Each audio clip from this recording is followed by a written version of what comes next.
My name is Timothy Swiffen. I'm the Access Technologist for the Office for Students with Disabilities at McGill University. I'm going to be talking about providing alternative text and captions for images, putting closed captions on videos, and performing what we call optical character recognitions, or OCRs, on PDF documents. While the internet is a great tool when it comes to building accessible content, but it's important to remember that just putting material on the internet on its own is not necessarily enough to create accessible material. If you're posting videos, include closed captions.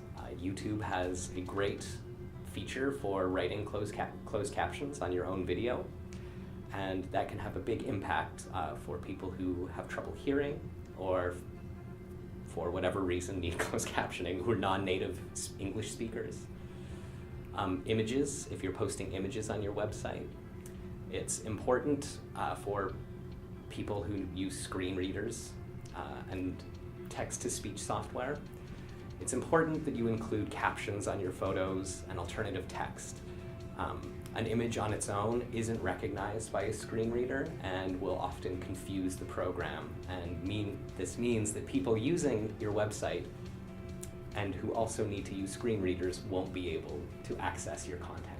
If you are running an event and you've created a poster that has the dates and the times, it's always a good idea in your alternative text to describe it as a poster for your event and to include those dates and times so that that information will be missed by someone who is accessing your website through a screen reader or through other kinds of assistive technology. When it comes to PDFs, it is very important to perform what we call an OCR, or an optical character recognition. This tells the computer that your PDF contains text. If you perform an OCR, you're able to search the text, and it is able to be read by a screen reader.